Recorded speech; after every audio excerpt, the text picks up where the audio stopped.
Welcome, everyone. My name is Cecilia Lee. I'm an editor-in-chief at the International Society of Service Innovation Professionals. For today's panel discussion on women in tech, I've invited 4 ISSIP ambassadors who are female leaders in tech industry. They will share with us their career journey so far and some tips on how to build allies effectively at workplace and advance our career, specifically in tech industry. So thanks for joining us as ISSIP ambassadors and live audiences today. Shall we have a quick round of introduction, panelists? Maybe starting from Deb. Hello, everyone. I'm Deb Stokes. I am currently serving as the ISSIP Vice President and Co-Chair for our Strategic Council.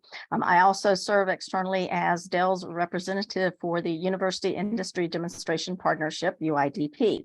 My day job is I've been with Dell Technologies almost 10 years now, part of EMC that was acquired by Dell a number of years ago.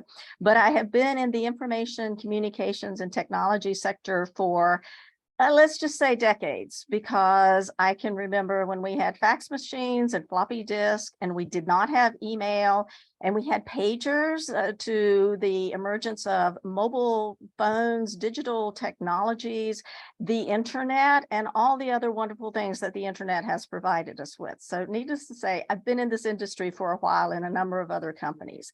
My current responsibilities at Dell Technologies are twofold. One, I have one foot internally chairing our internal technology exploration conference, where we bring our technical experts together for a few days in the spring and fall to talk about our various technology directions, give them an opportunity to share what they're working on and network with their peers across the company.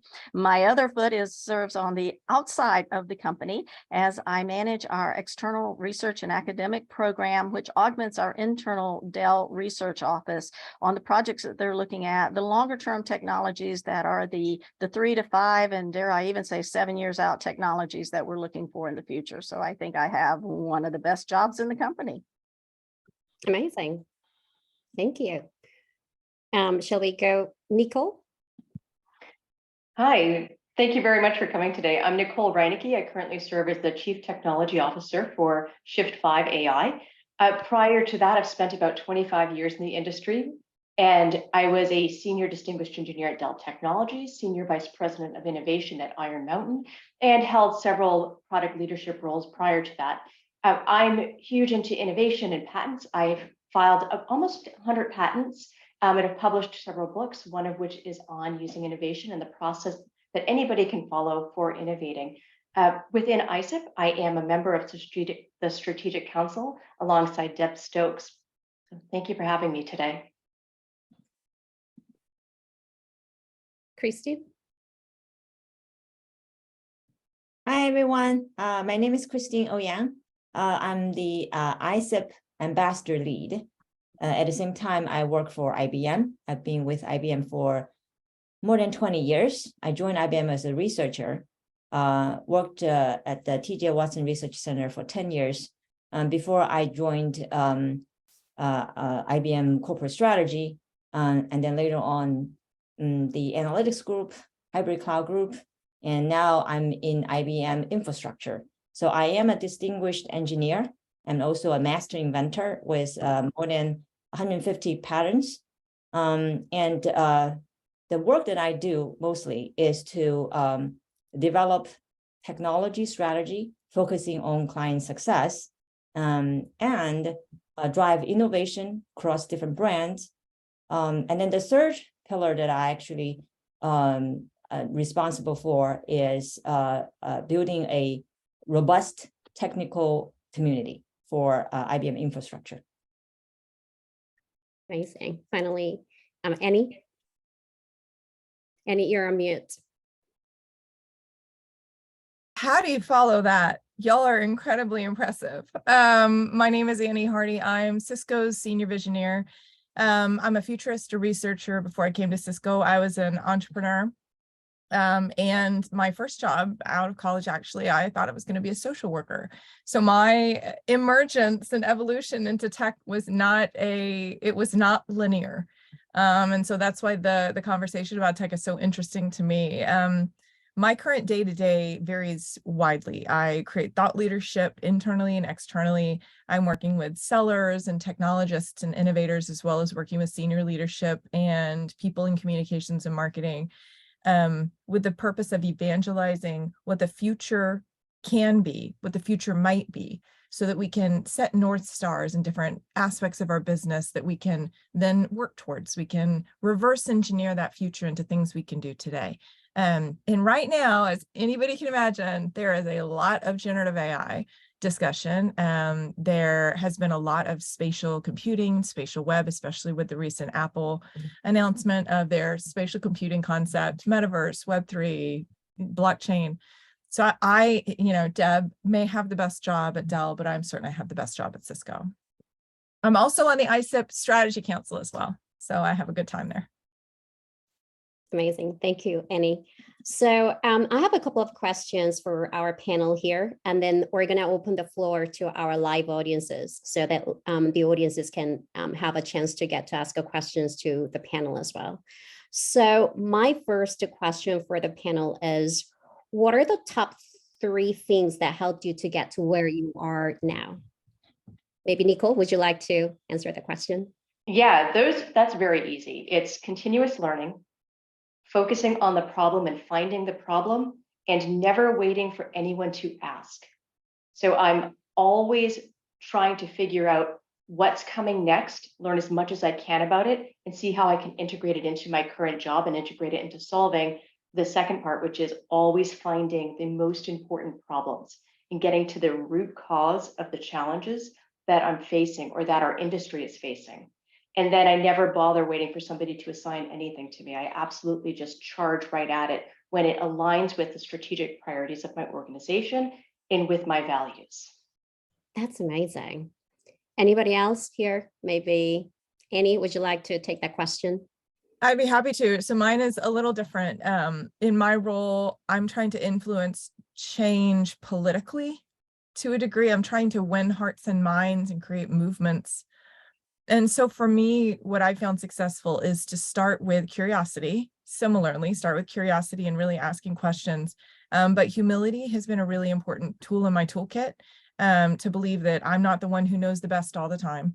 The flip side of that is having data where I understand not only what's happening in the marketplace, but also what the goals are of the organization, so I can align with them. So for me, it's curiosity, humility, and then that data connection, I think has enabled me to do the job that I do, to be able to move forward the goals that we have.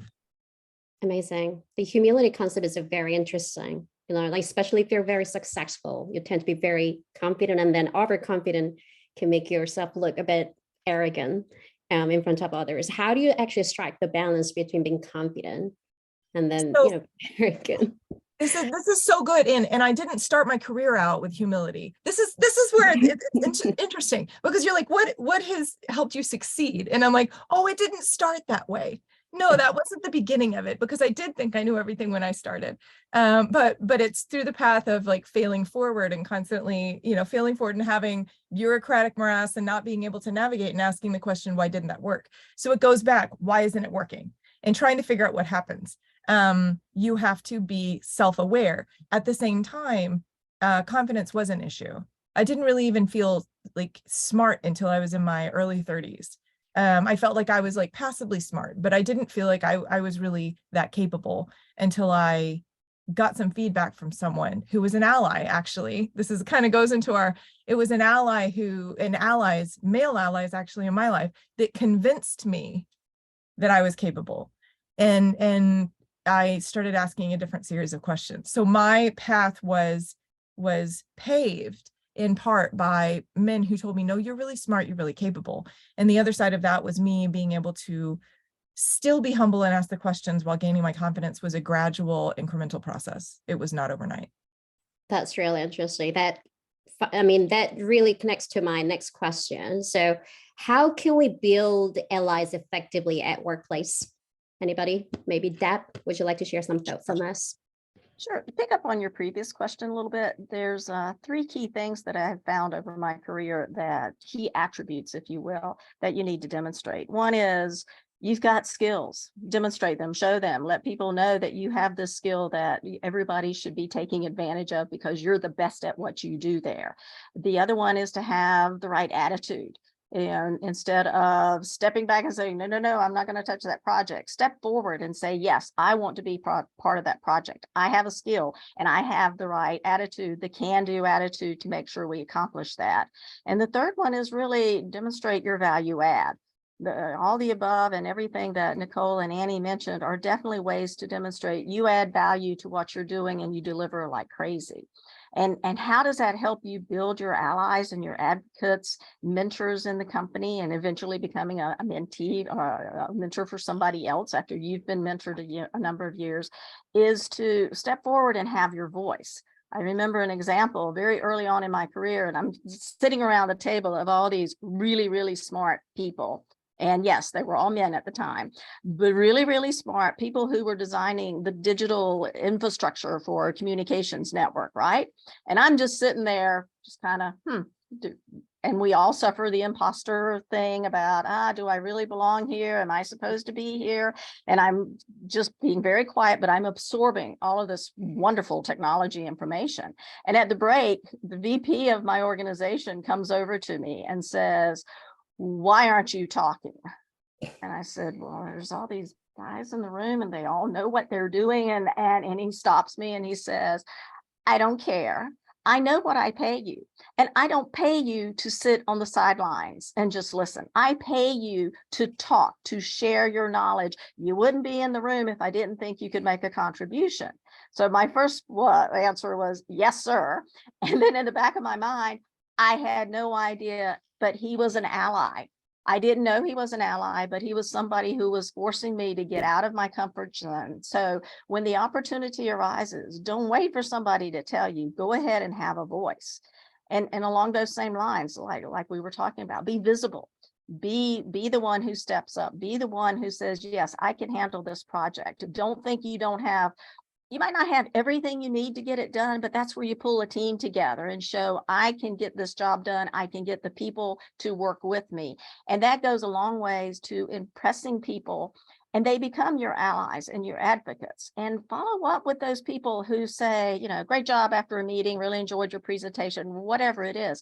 Follow up with them, have a conversation, ask them, what are things that I should be doing? And it's amazing to me how many times that you can actually have people that become your allies, your mentors, your advocates by just having a follow-up conversation with them after, side, hallway conversations or virtual chat rooms, what have you. But I think that's really important that you build those allies once you demonstrate, I know what I'm doing and I need people to help me get up to the next level forward. That's an amazing tips. Yeah, I'd love to add to that. It doesn't happen organically as easily in remote world anymore. And so I find that younger people are better at this, actually, I think, than older people. When I'm talking to folks, I have a lot of Gen Z, early millennial employees who reach out to me directly and they're like, hey, can I drop a meeting on your calendar? Like, I'd love to get to know you. They're really good at this. And I think that's something that I've seen. It's not the water cooler anymore. It's not just crossing. It's not meeting them at the family picnic. And so there is an aspect of artifice that goes into us building these connections today, which is different than what happened in my past. So anyway, I know I saw that, Chris, you had some things that you wanted to add as well. I saw your hand up earlier. Yeah, thank you, Annie. So back to the first question, again, I wanted to contribute just one. All the other stuff that Nicole, Annie, and Deb mentioned are critical, whether it's skills, confidence, humanity, really showing up and stepping up and take the stage, right? I think all of that definitely is important, important. One point that I wanted to also contribute is change, right? Annie, you also mentioned change. Be the change agent, be the catalyst, but at the same time, lead the change, right?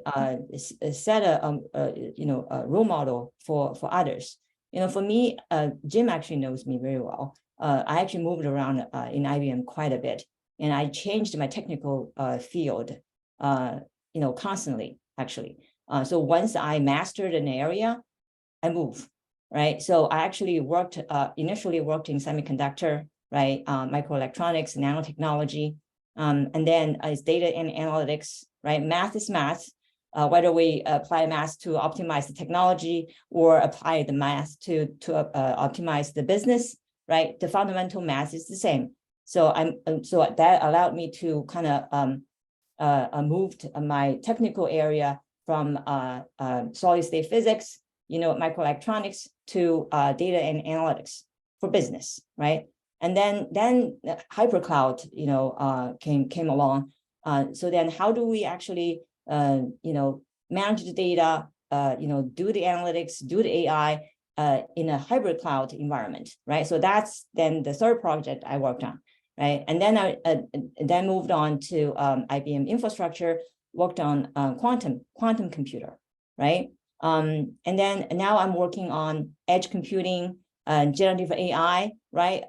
So I think one advice that I would give is that again, learning, constant learning, right? A lifelong learning, that's for sure. But then at the same time, you got to lead the change. You got to be on the driver's seat of your career, take control over your career, right? And then lead the change instead of change chasing after you. That's a really great tip, Sto. Christian, if you can maybe share some tips on how to build effective allies as well, what would that be? Any tips on that? When it comes to ally, I found that actually managers and you can actually be very open. If you have any issues, right, should be communicating with the managers, right, and your male colleagues. So in a sense that to me, even though I'm EE, I never really thought myself as a girl when I was young and then a woman later. But I did feel the unconscious bias, okay, in many places, whether it's in school or at workplace, right? So in a sense that if that kind of a scenario happens, right, you wanted to make sure that you talk to that person after the meeting or after the event, right? Really, just say, okay, do you have any concerns, right? Really take a more of a proactive approach, right? To build that kind of a awareness of, yeah, there's women in tech, you better get used to it. Nicole, I remember that you talked about compassionate innovation. And then when we are working with a cross-disciplinary team, what is the best approach to building allies? Sometimes it's not that easy, especially when you're working with the people coming from very different functional backgrounds. Yeah, I really like Chris's suggestion, and I actually like the opposite as well. So I find when you're in a meeting and you're in a conversation, some people will give you positive bids, even if it's just nodding their head when you're having the conversation, or they'll support your statement. And I find it incredibly important to follow up on those positive bids and make sure you thank them and then continue that conversation. Because when you start to pull that thread, even if somebody's a little bit self-conscious about being a proactive ally, they're a really good person to create a strong relationship with. And then they can help you build bridges to people who were more aggressive or who were dismissive towards you, which, as Chris mentioned, absolutely happens. And it happens across the board. So I try not to take it too personally. But when you do find those positive threads, even if it's just a head nod, they grab onto it and pursue that relationship. Okay, great tips. I want to define humility for a minute, because I use C.S. Lewis's definition of humility, where it's not thinking less of yourself, it's thinking of yourself less. And I think that's important because there is a confidence gap. There is imposter syndrome that we deal with. Exactly. So humility is the listening part, just like, we've heard Chris talk about kind of navigating. We've heard Nicole talk about how we're grabbing onto things and listening to what people are saying and thanking them. So it's thinking about the people in the room so that you can find those win-win opportunities. So I wanted to like add a little bit of that, because looking at confidence and humility, to your point, I'm like, it fits in. It's the thanking, it's the listening. So anyway, just context. Really, I think that's a very interesting concept. I mean, because, you know, like what I've heard from many of the women working in tech, they often say that women are not taken seriously. And then I've seen it at workplaces as well when I was working in tech industry in the past. How do you actually then deal with that kind of situation? Like, if you guys have any experiences when you are not taken seriously, you know, during the meeting, what do you do? Any tips or any suggestions? I want to hear I Deb's. over index on data. Oh, sorry. No, that goes back to data. I love it. There's so many good answers. So many good. I very much over index on data. So anytime there's a situation where we're not getting to the place we need to be, or I feel like I'm not being heard, I go all in on what are the facts, how much data can I gather? And I absolutely over index on the very tangible research part, so that it's not an opinion anymore. Like, these are what the facts show. And oftentimes that tumbles down some of those bias issues. But I'm sorry, Annie, go ahead. No, I love it. That's my third pillar was data. Make it undeniable. But the other thing is that so it's taken in every career move I've made, it's taken years for me to build a foundation of trust. I've had to engender trust to show people that I am a person that they can trust to help them. And that goes into the curiosity piece of making sure I understand their goals. If I come in and I fly in hot, right? And I did in my early career, I would come in hot. And that wasn't helpful because there would be defensiveness. So to break that down, it's the conversations, it's the listening, it's the asking them what their goals are. And I don't want y'all to think I don't push, because I do. So sometimes it's reading the room. There's a huge emotional intelligence piece of this. Reading the room to say, do I need to be strong, or do I need to ask more questions? Do I need to step back? Do I need to take this aside, or do I need to step up in this room and say, that doesn't make sense? Do I say that doesn't make sense, or do I say, let's dig into that? It takes some context. Okay. So you do you have any also thoughts? have to be able to understand that you work with people who have very different backgrounds, philosophies, experiences in life. And I worked for a company that is outside of the United States, where it was not only the culture, but the language and how women were treated, not overall in the country itself.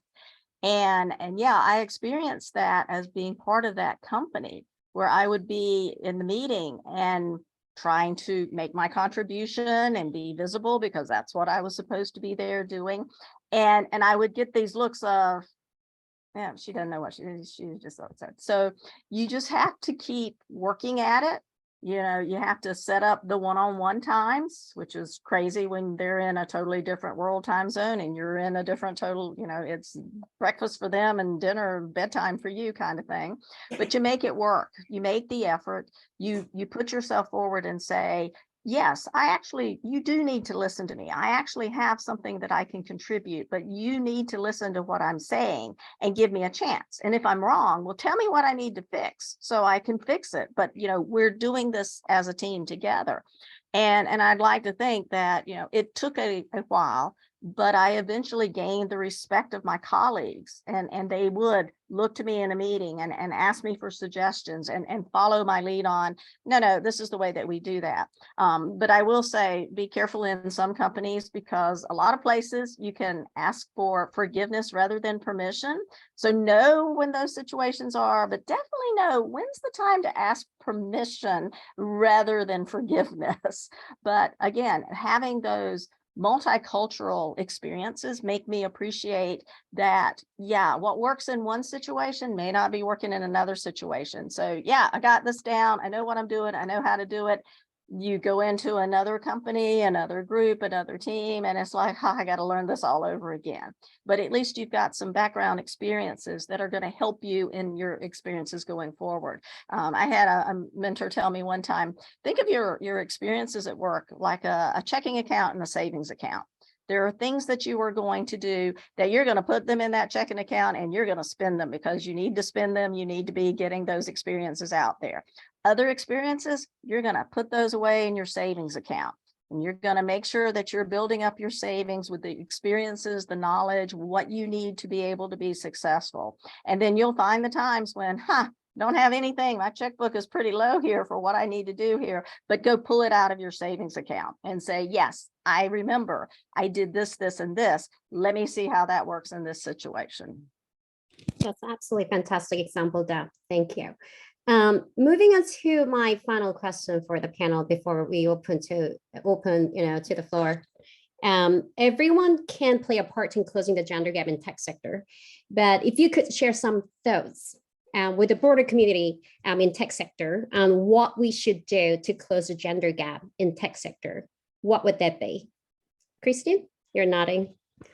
Would you like to take this question? Sure, yeah, of course. So, the gender gap in tech sector, it's a pretty big problem, right? So now if, in order to fill the gap, we have to look at the beginning of the pipeline and also the end of the pipeline, right? The beginning of the pipeline is we got to prepare the girls. We got to encourage the girls to do coding, to do STEM, right? So that's actually, STEM is one of my passions. So I'm actually one of the STEM champions, in my company.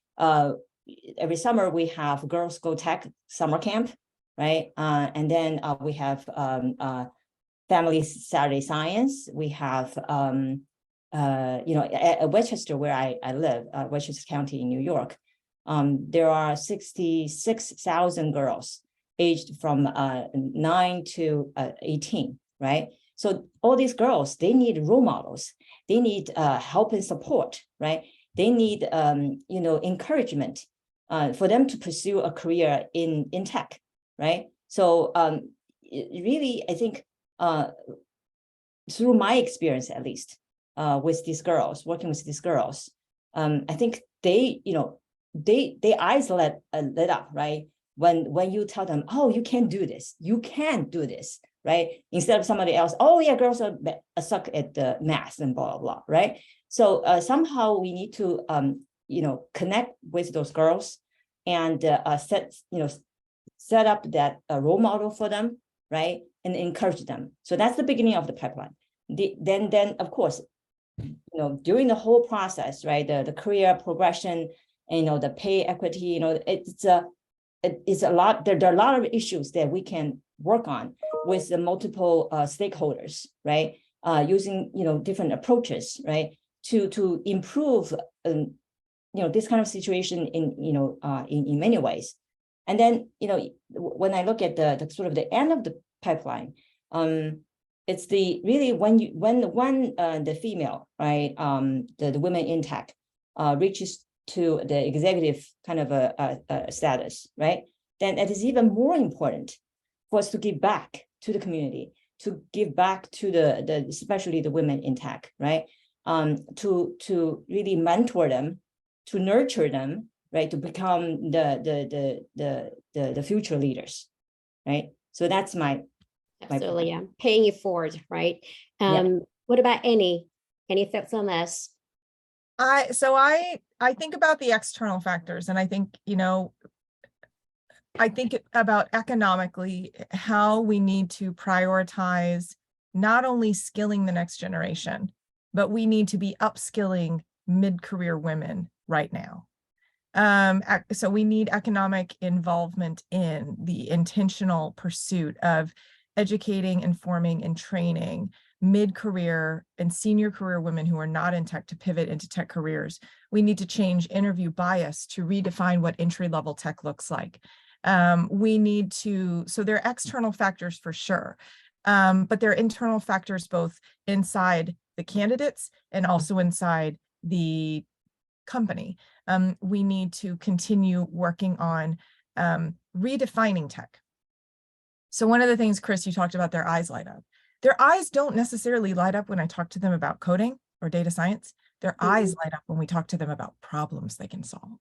So I think the idea of redefining what tech is, what problems you can solve, And then I'm so excited with the no code, low code movement that's evolving, because what's going to happen is that the nature of technology work is going to change slightly, and the ability for us to be more inclusive and be able to redefine what technical roles look like, I think is at hand as well. So when I think about defining the internal factors of like what people feel comfortable and capable of doing, I think it's good for us to put tech in context of who they are and what they're passionate about, rather than us showing them where they fit into tech.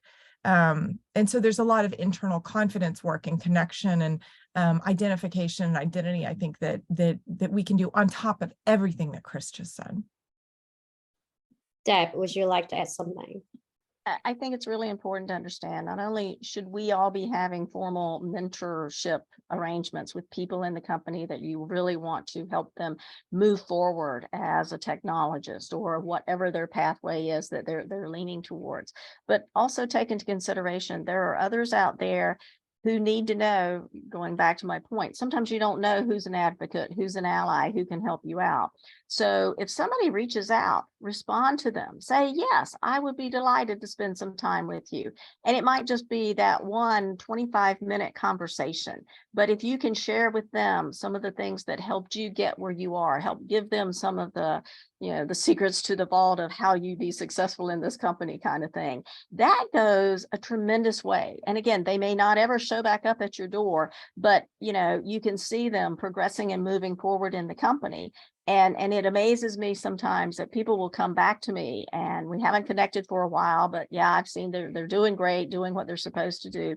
And they'll come back to me and say, did I ever thank you for pretty much kicking me in the butt and telling me this is what you should be doing? And I'm like, well, I don't remember exactly phrasing it that way, but they're like, no, this is what I needed, somebody to tell me what I needed to do, how I needed to do it, and to appreciate the fact that they thought that I could do it. And I tell you, again, not a formal kind of relationship, but if you can be an advocate to somebody that just that one time, it's amazing what that potential payback can be.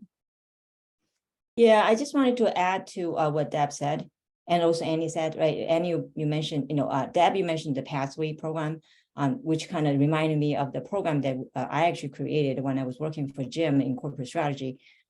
For mid-career women who kind of left work, to take care of the family, the kids, and and then family, right, and then come back to work, right? So we call it Pathway program, exactly. So I think it's, again, from a corporate standpoint, because I mentioned about different stakeholders. The corporate standpoint, they really need to step up to have to establish like a mentorship, sponsorship type of programs, right, to really encourage the early career, the early professionals, the mid-career, right, women, right, to really have that aspiration to go higher. And you go higher, you do more, you give back more, right? So I think that really is really important. And the other one is from a government point of view, because I mentioned different stakeholders, right? From government point of view, we really need to work together, right, and then together with the allies, right, to have certain regulations, legislations, in place, right, to protect women, not just women in tech, but protect women in general, right? U.S. is not too bad, but because we know some countries, women are living in miserable condition, right? Although in the U.S. the situation is not that bad. But we can be better, right? So I think we can use a lot of help from the government too. Great. Nicole, did you want to add something? Yeah, I wish I knew the answer to this. I spent a lot of my time mentoring women who are coming up through the ranks and making sure they know that they're not alone, so that when it gets really hard, they don't leave, because it's really hard. And a lot of really hard things happen during your career and during your regular workday. And so many times women take it personally. I know I do. And it's incredibly important for other people to know that it's not just them, that it's not their failing, that there are situations and there are environments that fail humans, generally speaking, and they spectacularly fail many women. And for me to go out and talk to as many women as I can to say, hey, don't quit. There are other places to go. You can change the rules. You can still succeed, even though the situation you're in is unsustainable. And I think that will go a long way. It goes a long way for me in helping keep people in the tech sector who would otherwise jump ship, because it is hard many times. It is. There are pockets of greatness, and we have to find those and celebrate them. Amazing. Thank you, everyone. Now we're trying to open the floor to the live audiences here. Any questions from audiences here to our panel? Good morning, everyone. So thank you so much for the insightful responses. My name is Rin, and one question I'd love to know more about, and sorry, I just realized that I should have raised my hand, was that the upskilling part. So Annie or Chris or Nicole, what skills would you say are the best to start looking at in regards to your career in tech and encouraging others to do so? Yeah, it really depends on what goal you have and what problem you want to solve. I tend to upskill in the area of technology. So I've gone back and gotten, a master's degree work in user experience design, master's level work in data science. So I pursue the technology that will help me solve a problem. That said, I also do have an MBA. And I have done extensive work through different organizations on public speaking and on engaging in communications work. So those are the areas that I trend towards. But for me, as a technologist and a problem solver, I really run at how do I solve this problem?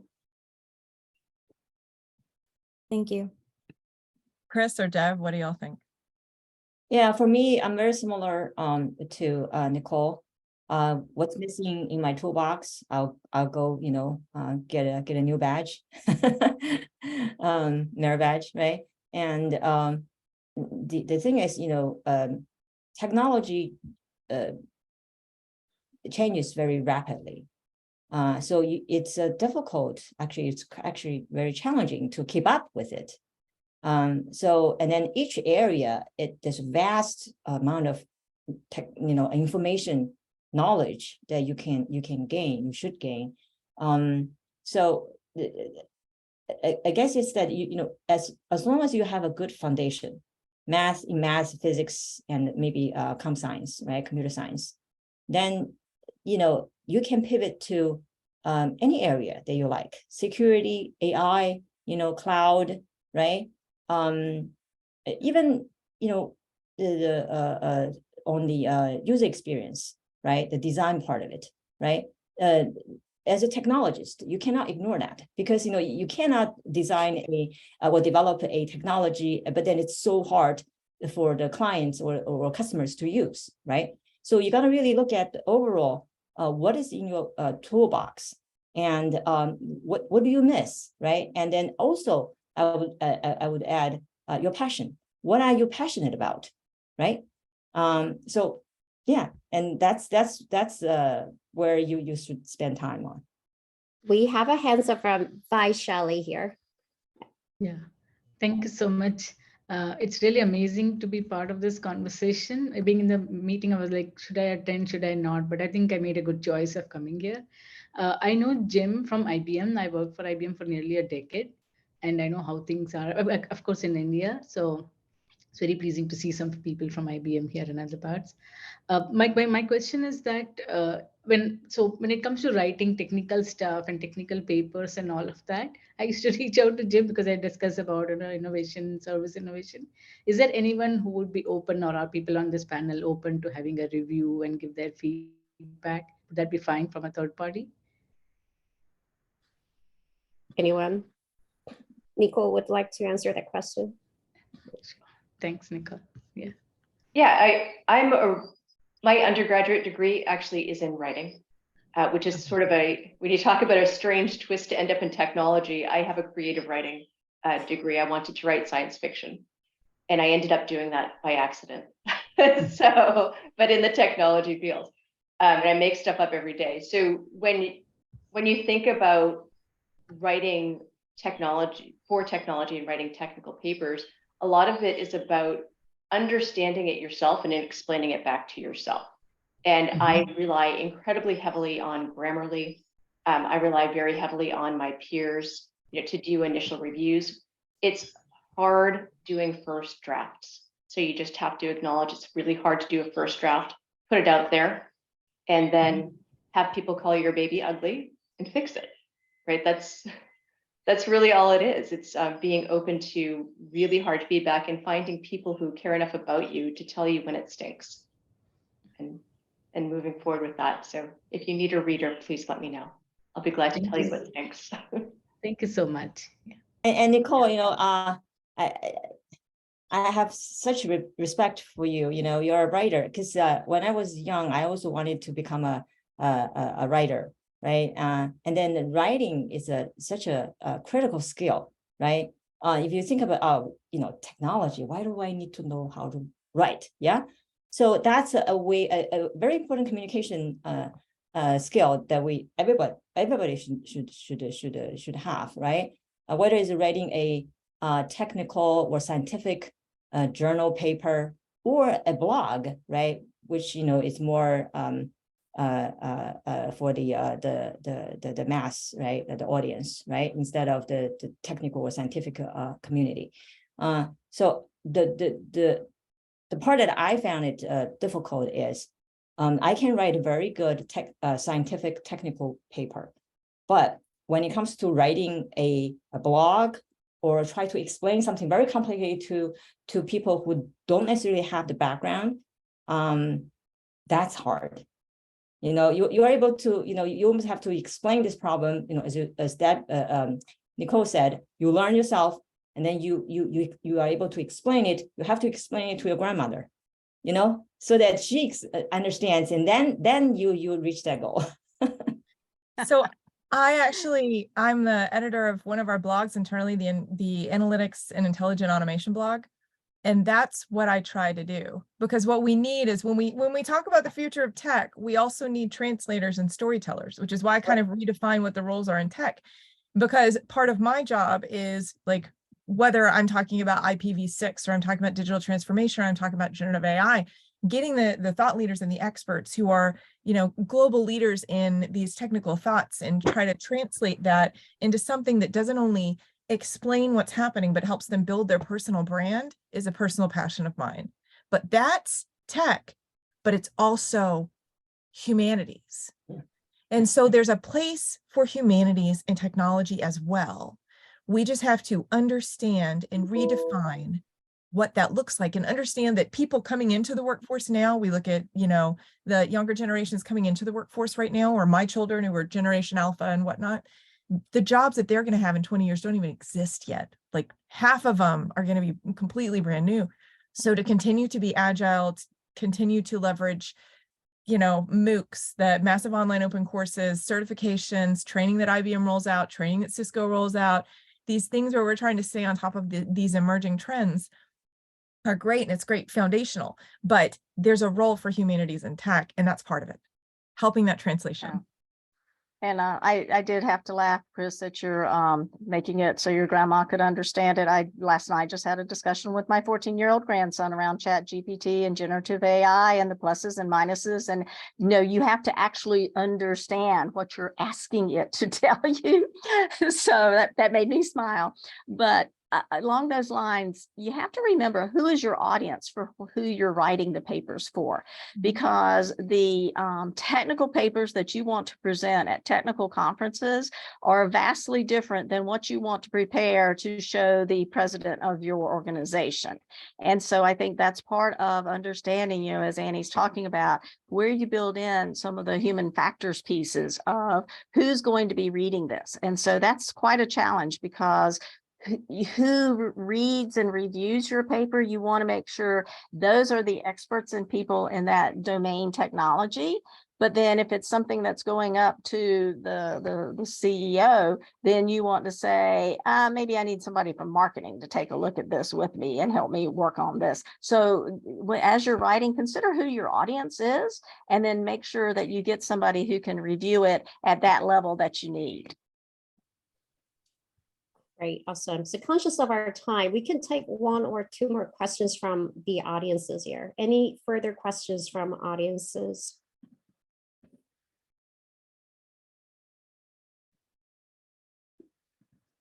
Seems like I have a question for the other panelists if no one else has a question. Oh, sure. Go ahead, Annie.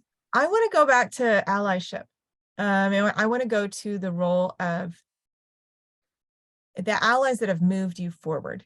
If you look back on the patterns of the people that you've gotten involved in your career who have moved you forward, and as we look at guiding people to develop their own personal board of directors or professional board of directors or whatever you want to call it, what can you share with people as they look at developing and establishing those cohorts of support that are going to evolve them? What should they think about, or what do you have to share with them about that specifically? So I am so lucky, and one of my allies happens to be on this call. It's Deb. What I have learned from people like Deb is that somebody who's a true ally likes you. And that is incredibly, incredibly important. It's not just about I create relationships with other people and somebody who's in a position of power, I go after and try to create that relationship. If they're mediocre about you, you got to put your energy elsewhere, right? You maintain the relationship, you have a positive interaction with them, but you have to know who actually cares about you versus who is doing it because they need to check a box. And you can tell the difference. So please focus your time on people who truly get and like you, because they're going to be the ones that help you move forward in a way that's healthiest for you, and not just, give you lip service and accidentally knock you down when you're not there. So know the difference. That's good advice. Me too. Chris, what advice do you have on that one? Oh, You're muted. You're unmuted. Sorry. Yeah, I'm learning. And actually, Nicole, I really, I'm very thankful that actually you brought it up, right? Where we spend our energy. I think the allyship, it's like, yeah, it's not like any relationship. It's very unique in a way, in my view, right? So it can be mentor, it can be sponsor, but at the same time, you gotta really make sure that there's a click, between the two of you, right? And then whether you can help that person solving certain problems for him or for her, because we also have female mentors and sponsors. We could, but also really, what's the value you can bring to that person, right? To build that trust, right? I think building the trust is the definitely, to me, it's the brick that I can knock at the door with, So I always try to look what I can do to help to support that person, right? And then sometimes it's you can say, yeah, it's people doing you a favor, blah blah blah, but to really make the relationship more concrete and substantial, I think I'm still learning, so this is not my advice, it's just sharing my experience. Look for different ways to really build that relationship. Amazing. I would add to that what Nicole said, and yes, I love working with Nicole. She's a fantastic individual and just as a really neat person. But Chris, to your point about trust, it's also a level of respect. And I have to say, I'm in a very unique position because I've been able to work with some of the key allies that I've had throughout my career. I'm still part of some of their teams in various companies that we've had a chance to be in. And so I think that's part of the when you find some allies and people that really work for you, you want to work with them in any way that you can, in whatever, capacity that you're able to. But I think that's really important, that you don't lose track of your allies and your advocates over the years. I have people that were my advocates years ago, and we still stay in contact. It's not a daily email or anything, but it's just hey, let's touch points. Let's talk about what's been going on, maybe every 3 or 4 months or so, just to stay in touch, because they've learned some different things. I've learned some different things, different situations that are going on. So I would say that once you find those really powerful allies, stay in touch with them. Don't lose track of them, so they don't lose track of you either. I So- found what Go I ahead, found Annie. interesting at what I found interesting at Cisco is throughout my career is I have the executive ally, is female, male, non-binary, just across the gender spectrum. But then what I also have is I have technical men, typically technical men who are peers to me, or they're not in leadership positions. They may be a distinguished engineer or a fellow, but building a relationship with them enables me to be part of that work that's eye-catching work. So for me, allyship isn't simply from the executive or the sponsor, it's also from the peer. And so anyone listening who's like seeking allyship and trying to advance their career, getting invited to the table is critical. And it took me years to build the relationships with peers that got me invited to the tables that were catalysts for amazing things. So that's also been useful for me. Building those peer relationships have resulted in the catalysts for big things, just like there's a different value that executives and senior leaders provide for me. But One question came in through from Jim here. So what can male allies do better to be helpful and effective advancing your career? Any thoughts on this from the panelists here? I think the first thing, when we go back to what you said, Nicole, is that allies have to like you. I think it's really important that we question our biases, because we tend to like to hire people like us and like to work with people like us. And if males are the ones who are going to be the allies and they want to feel an emotional connection to their mentee, you may have to think outside of your box. I fielded a question at an event 2 weeks ago where a senior engineering leader, we were talking about hiring and hiring diversely. And a senior engineering leader said, well, what if I have someone who's a better culture fit? That's a dangerous question for a man to ask. Yeah, but this person is a better culture fit. What does that mean? Is there anything under that? Well, I like this person more. Yeah, but what does that mean? Is there anything under that? So I think one of the things is look at the demographics, and are they all extroverted? Look at the psychographics. Are they all extroverted people? Are you gravitating towards investing yourself in people who are like you? Because if so, maybe you need to pull back a little bit and question your biases and say, who is it I'm investing in? And am I basically investing in mini-me's? And how can I extend my influence into groups of people who are different? How can I become proximate to people who are different than me? What are the rooms I can be a part of? To be curious about the experience of people who are different than me, and maybe encounter someone that is distinctive from who I myself am. So that's what I would say. Just question your biases as you're thinking about even like who you're hanging out with to mentor. That would be maybe one place. Deb, would you like to share some thoughts on this? Yeah, I definitely think that you have to think outside of the box sometimes for your allies and your mentors, because maybe, in a formal mentoring process, they match you up with somebody that, yes, you two should fit very well together. And that's sometimes a disaster in the making, because just because you checked all the boxes on the form doesn't mean that your personalities mesh together or your objectives and your goals work well together. So I tend to, in my career, I've looked for people who I don't agree with. I don't necessarily think like they do. We have different kinds of lifestyles, but I have found that some of those are the most inspirational people that I've ever had the opportunity to work with. And again, it kind of takes that, let's get to know each other, let's have these conversations, and I will put in. A lot of these are virtual because I've been a remote employee for probably 20 years or so now. So, but it's just a matter of reaching up if you need to reach up, or reaching across if you need to reach across, but finding people that will give you some different perspectives, which help you grow as not only a team member, but an individual as well. So I would say, you know, whatever the personality type is or the gender type is, just find those people who are thinking differently than you think. Nicole's hand is up. Yeah, Nicole? I completely agree, Deb. One of my absolute favorite collaborators now is somebody who the first time we met, they trashed my presentation. They ripped apart my research. They told me the paper was total junk. And I was like, I could either hate this person, which was my initial instinct, or I could lean in and be like, you are so courageous for saying that out loud. I want to know you. And I leaned in, and it has been, you know, a very long-standing, incredible collaborative relationship. It's one of the best of my life. So,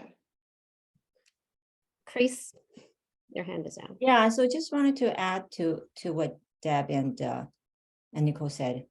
You know, when I think of male ally, you know, in this case specifically, you know, I'm talking about the male ally.